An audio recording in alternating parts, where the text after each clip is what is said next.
Hey there everyone, this is Chef MKT, and welcome back to Let's Play Touhou Genso Moroku, the Devil of Decline. Where's the patchouli mouse kisser? Here I am, yay! Oh god, my voice is cracking, Well, I'm not doing that take again, because I'm not that type of person. Okay, so I've been sick over the last few days, so that's probably why you didn't see me record anything. There's also the fact that I've been grinding way too much. But anyway, that's for later. So first of all, I want to take a quick look at the crafting items that I have obtained in the last video. Okay, so just a very brief look. Whoops, there we go. Accessory number 1. Star resistance to fire, ice, earth, and lightning. Star resistance to stun. And the main crafting item that I do not have at the moment is the Dragon's Lifeblood. Which is quite a pain to get, I must admit, but once you can get it, it's pretty easy. Next, this is an upgrade to this accessory here. Now this accessory is the exact same thing, star resistance to fire, ice, earth, lightning, light, dark, and mystic, but gives you weaknesses to the free weapon types in the game. But with this upgrade, it removes those weaknesses. Once again, Dragon's Lifeblood. Also requires obsidian. And finally, this crafting item here is dropped from the Emperor Yakuris. Next, this is the vice versa of the previous accessory. Star resistance to the free weapon types, but gave you weaknesses to all the elements of the game. With this upgrade, removes those weaknesses. So it's a pretty nice item to have, because having star resistance against the free weapon types is pretty hard to come by. Next, this is an upgrade to the shrine chant that I found before. What it did was it gave circle resistance against permanent type status effects. With this upgrade, it bumps it up to star resistance. This one is for debuffs. I never found that one. This one is for quick type status effects, which I did find in the mines, if I recall. Next, this accessory gives 100 HP regeneration. Ooh. However, I never found the base item for that. I believe this is dropped from the Tiamat in the red and blue rooms, if I recall. I never ran into it though, but whatever. And I don't know what this crafting item is, I don't know. I'm sorry. Next. Yes. This gives you 5 MP regeneration per turn, and I did find the base item from this from the genie thing. And this is plus 10% experience for your entire party. I don't know what the base item is though. Probably something to do with plus experience for your party. Just a guess. Okay, so level 5 stat accessories. That's for attack. Now do note that it requires the level 4 EX variant of the accessory and 1 diamond. So diamonds are pretty hard to come by, so you have to pick very carefully at the moment. I would suggest you get the attack accessory. You'll see why later. So this is for physical defense, inflicting status effects, casting speed, evasion, magic damage. That's also a somewhat decent choice. Magic defense, status resist, HP, MP, and finally we have the Super Asia. It is a crafting item for the post-game recipes. You do not need to craft these, you will find a ton of these in the final area. And finally, we can make our devil statue, so let's go convert them. Yeah!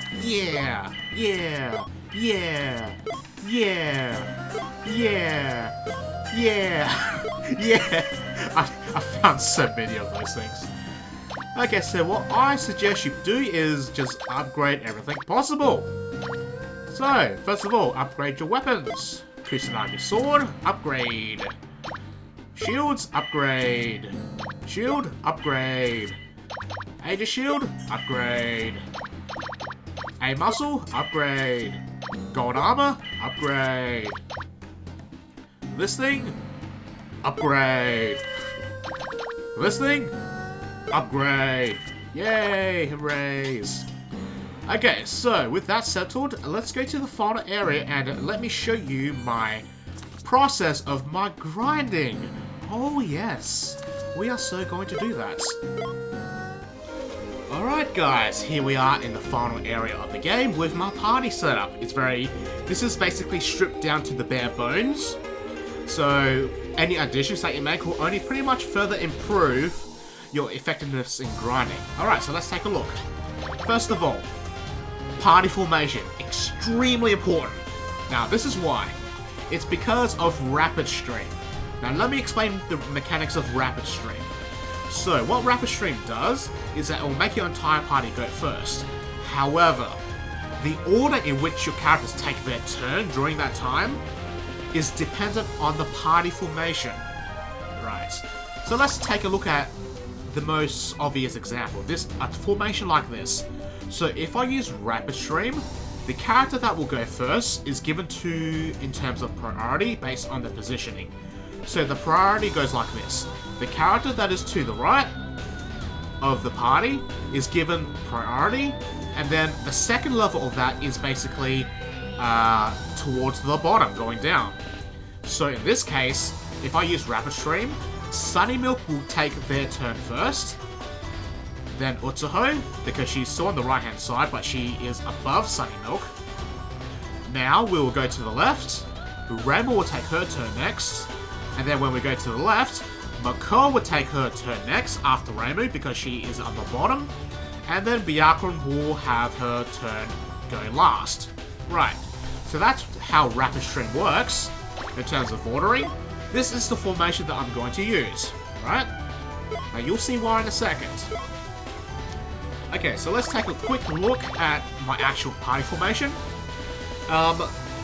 Basically, Rainbow will be the Rapid Streamer, so she won't be able to do anything after that. Then we have Nazrin here for buffs. Now you'll see why in a second, but she is here for buffs, and not only that, she also gives an item drop boost rate, so that's also a plus. But basically, the second slot for Rainbow is basically someone that can have both Weapon Bless and Spell Enhance. Right, so that's taken care of. Next, Mako. Mako is basically going to be using Emerald Pentagram, and that is it. Emerald Pentagram raises all stats for all of your characters, which helps a lot in terms of damage, so that's great. So that will help you kill stuff that you normally can't kill without Emerald Pentagram. Now, Byakuran is going to be my secondary magic user. She's not the main primary magic user because the elements that she'll be dealing with is for enemies that you don't really care about, but you also don't want to waste time by trying to run away. So I gave her the Earth and Lightning Rod. And you know what? I should probably give her magic damage boosting accessory. There we go. Plus 12% magic damage. Brilliant. Now, we have the Phallic Plant for Earth, the Fire Witch for Fire, and finally, we also gave her the Moony Moon guy, not only because she has Mystic, but also because it has Spell Enhance. Very important. We'll see why. Okay, next we have Utsuho, our main magic damage dealer. I gave her the Light and Dark Rod for extra damage on Light and Dark. Now this right here, you can craft this in the shop. It gives you plus 25% magic damage, but it decreases your MP pool by 20%. But because of the save point is right there, that's not going to be a problem in any way, shape or form. So yeah, a very great armor to have for grinding. And finally, we have this accessory here. This is the upgraded Crystal Ring accessory. It gives you plus 25% magic damage, but saps 2 MP per turn. So with the robe and the accessory alone, that's plus 50% magic damage. Absolutely ridiculous, that's not even including the rod. So that's great. I'm going to be dealing lots of magic damage. If you don't have this, just use whatever plus magic damage accessory you have. You also may have picked up some of these elemental damage boosters as well, so you may use that instead. I don't know. Anywho, we have the Garuda for lightning. Most of the enemies here are weak to lightning, well, the most common ones that you'll encounter. Not only that, we have dark and we have light. Now, I'm using an Ace Power for Light because I don't have the Seraphim at this point in time. And not only that, this also gives 270 base power for Light. So that's pretty darn good. And finally, we have Sunny Milk. She's not going to be doing much. She's just going to be using Double Cast. That's all she's good for at this point in time. So that's that all done. That's the bare bones. So we have 1, 2, 3, 4, 5 extra slots for Shinigami's that you want to level up. So yeah, that's great. So that gives us lots of room to level up things. So let's actually go encounter some stuff and see how this turns out. Take 2. The encounters didn't go that well, so now I know which ones I can take on and which ones I can't. So let's do this. Alright, can't take that on. That's a Demiurge. You can recruit that. It looks really cool. But I'll get to that later. Can I counter that? Take it on later. Let's try again. Okay, Snake Guy. I can take this on right now, which is good. Okay, so basically the entire strategy revolves around killing the enemy on the first turn before I can kill you. That's essentially how it goes.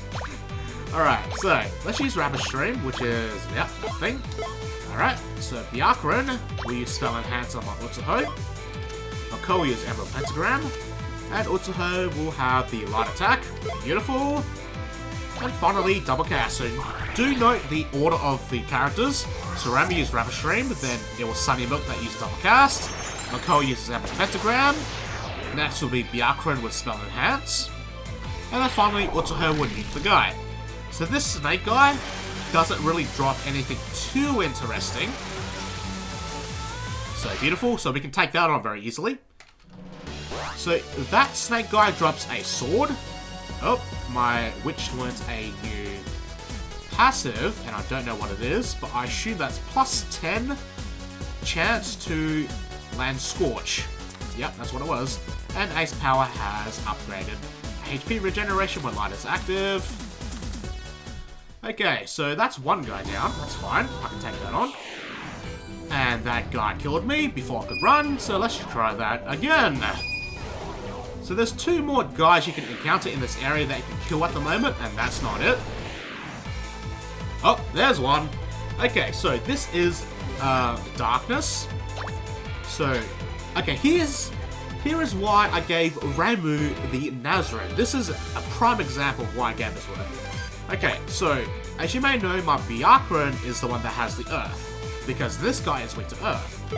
So, instead of using Rapid Stream my Ramuh, I will use Spell Enhance with my Ramuh instead. Now, my Byakuren can cast Earth. Mako will still do the same thing, but now Utsuho is the one who will now use Rapid Stream, because she is now useless for this fight, which is absolutely perfect, and double cast on my Byakuren. So once again, Rapid Stream, look at the turns carefully.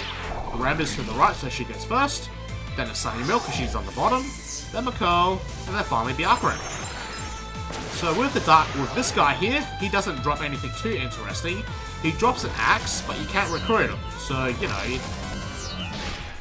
it's just a pain in the butt to try and run away, so just kill him instead. Get something out of him, man. Okay, so my Dekarabia has a new passive, or upgrades a passive. Star Resist to Dispel. Lovely. Oh, look at that! I picked up the axe. So yeah, the item drops in this area are pretty high. They're like a 10% drop rate for equipment, and I think a 10% drop rate on most crafting items. Some of them maybe 25%. So let's take a quick look at the axe I just got. Here we go. So 205 physical attack, 89 accuracy, has a chance to debuff all stats. Ooh, kill. Alright, so let's try to find the damn Terminator. Or the Walpurgis Knight, that also works too. So, if you may or may not know where this is from, then, I don't know, watch more anime I suppose. But I haven't watched it myself, so I can't blame you for that. Alright, so the Walpurgis Knight is also vulnerable to lightning, so let's abuse that. So same strategy here, Spell Enhance on my Utsuho, Emerald Pentagram, Lightning, and Double Cast. Now this guy here, you can recruit as well. So that's something to keep in mind. It's also actually a fairly decent Shikigami because of its passive. Its moveset, absolute garbage. but its passive is really damn good. But I won't get to that, so I'll show you at the end of all this grinding session, I suppose. Won't that be great? Alright, so as you can see there, very easy kill. And item drop is a Devil King's Fragment. So, you'll be getting a lot of those in this area. So yeah, I think that is all of the Shiki, or all the enemies in this area you can take on at the moment, aside from the Terminator. You can take on the Terminator, it's the same as the Wild Purgus Knight. You can just take it out with lightning. Alright, so that's that done. That's all you can do at the moment, so you can keep grinding there. Now, I will go to my other save file, and then I'll show you the rest of the grinding steps that I took. So give me 1 second while I go do that. Bum bum bum ba-dum. 270 hours on my file. I am completely crazy. Okay. So if you may or may not have noticed, I have grinded so much. It is absolutely ridiculous. Okay. So, here is the list of Shikigami that I have obtained. So, the Ifrit I did encounter in my last video, I think. Or 2 videos ago or something. It's in the red room, right? So you can recruit that, which is great. Gives you access to the 350 base power fire full screen, which is good. Its other movesets are probably not that good, so that's Heat Hand, absolute garbage. Disintegrate, outdated. Raw, which can cause the 4 status effects, not that useful. Okay, this thing here, it decreases the physical capabilities of all enemies. So that's both physical attack and... No, it's just physical attack, my bad. Yeah, so that just only decreases physical attack. Not that great. So, yeah, you don't really need to recruit the Ifrit. It would have been nice if you had access to it during the expansion and not at the end, but, you know, things happen. So this guy here is the equivalent of the Ifrit, but it's ice element, and you can find this in the blue area, in the same area that you find Ifrit, which is that final room where you flip between the red room and the blue room, with all those stairs and stuff. So yeah, now this guy is pretty similar. Garbage moveset, would have been nice if you had this during the expansion. So this decreases physical defense, it's a full screen debuff. This heals for 30 HP to your entire party. Not that great. Well, not 30 HP, 30 base power. Derp. Absolute 0. 160 base power single target ice attack. Outdated. What's this? Cold Hands. Not that great. 350 base power full screen ice attack that can cause paralysis. And I forgot to mention the full screen fire variant can cause curse, which may prove to be useful for the Marissa Majoras in the area. Okay, so this is the Terminator. You can recruit this. So its passive is it has a chance to invalidate any attack in the game at a 7% chance. This is at level 99, by the way. I'll just let you guys know that. So its stats are fairly weird. It gives you 30 stats all around and 45 HP at level 99. It's weird. So let's take a look at its moveset. Weapon Bless. We all know what that does. Increases attack. Armament. Or whatever this thing is. Bombardment. Medium attack power. Hits in a very large AoE. You can spam it.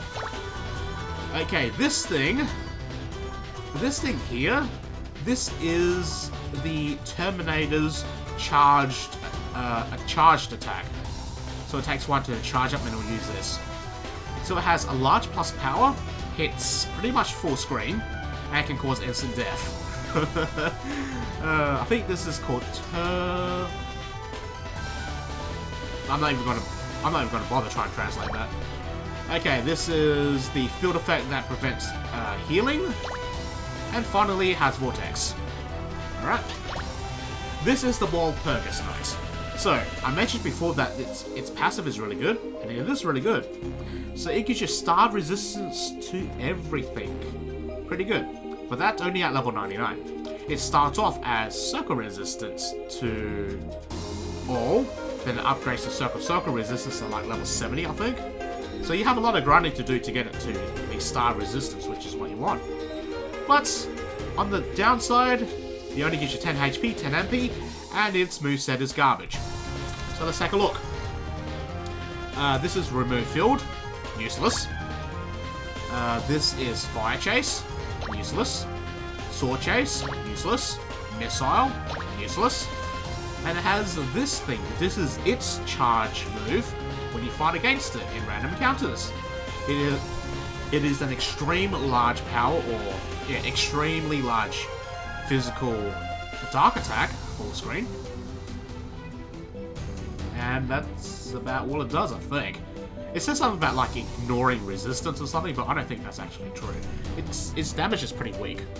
Anywho, next, the Seraphim. Okay, the Seraphim in particular, you can find this in the purple area of the dungeon. However, it's found on the third map. So on the first map, you have that light gimmick where you can't see ahead of you. That's the first room. The second room, you just go to the portal, and then in the third room, you have those, what was it, those 6 islands where you make the bridges. That's where you find the Seraphim, right? Okay, so this has 400 base power light attack. Oh yes, that's what you want. So with this thing, once you recruit the Seraphim, you can actually kill the Royal Duke. Right? That's good. Then we have Star Hand, useless. Holy, outdated. Now, this thing is cool. Starlight Barrier. You may know this from Genius of Sapphirose. So, this is a party-wide buff, and will protect your character from one attack completely. It'll completely invalidate that one attack. And then finally, we have Hyper Elixir. Revives your entire party with 4 HP. Costs 512 MP. Good luck having a use for it. Anyway, so its passes here are Star Resistance to Light, 50 HP regeneration when light is active, plus damage to light attacks, in this case right now it's 35%, and minus 50% MP consumption on light attacks. Ew. Next, Royal Duke. Once again, once you have access to the Seraphim, you can then take on the Royal Duke and try to recruit it. Alright, let's take a look. Passive, Star Resistance to Light, HP regeneration when dark is active. Did I say light or dark? Sorry, this is dark. I'm being stupid. Plus additional 35% damage when dark. Plus 35% additional dark damage, minus 50% MP consumption on dark attacks. So let's take a look at its moveset. Refresh. Why does it have refresh? Don't know. Next we have Dark Zapper. It's okay. Whatever this is, 4-screen dark attack, outdated. Single target abyss. Single target dark attack, outdated. Royal Darkness Giga Flare. 400 full-screen base power. Yeah! Then you can start taking on the things that are weak to dark in the final area as well. Next, we have the Combat Warrior Type J. Now, this guy in particular, I haven't actually found a strategy that works on this guy, because it has no weaknesses. And 2, the few times I did manage to beat it, I recruited it, as well as got its item drop. So I didn't have to find a strategy for it, because there was no need to. However, I do know that you can debuff it, and the elemental debuff does work on it, so you can totally abuse that. You can just try to luck out, and that's what I suggest you do. But if not, you just have to nuke it down with spells, and hopefully it doesn't kill you. That's the other option. Anyway, its moveset's not that good, so this is a full-screen, large plus power physical type move. This hits 2 to 5 times. This is a full-screen attack. This is Shield Wall. And this is Perfect Chase. Anyway, the main thing you want to look at here is its passives anyway. So 10 HP, 10 MP, no stats to anything else. However, it gives you Star Resistance to Slash, Pierce and Blunt. Very rare to find one of these, so that's very good. Not only that, it gives you a 50% chance to deflect physical attacks. So it's going to be really hard to kill whoever has this on with a physical attack. It's just not going to happen. So yeah, there's that guy. Then we have the Demiurge. Now, this guy here is weak to the Mystic elements. However, the strongest Mystic element that you have access to has only 300 base power.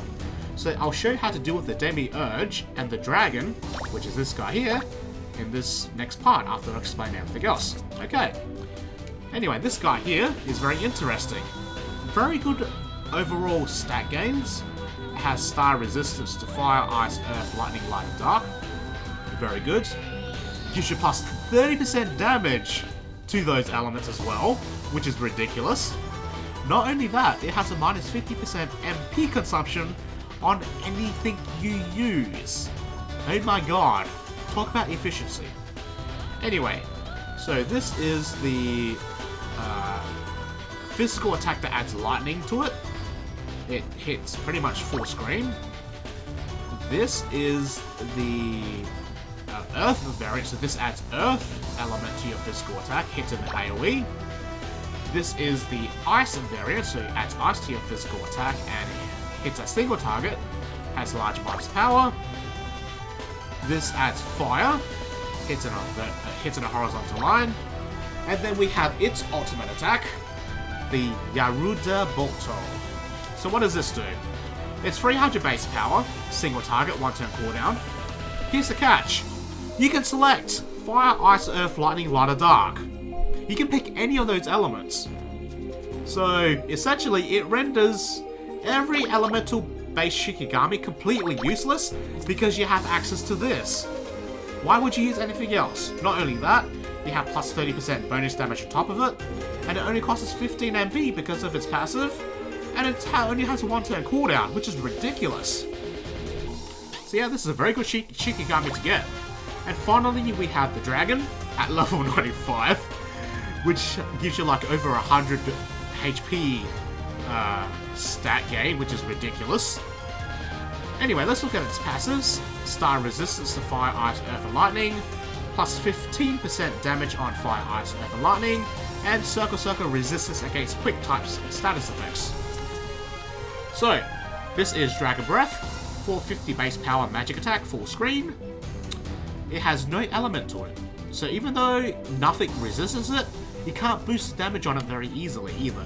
So, Then we have the full screen fire, ice, earth, and lightning breath attacks. It's okay, I suppose. Not worth the trouble though, to be quite honest. Anyway, so with that settled, I need to show you guys how to take on the Demiurge and the Dragon. So, whoops, that's not what I wanted to do. Let me go set up my party for those two encounters, so give me 1 second.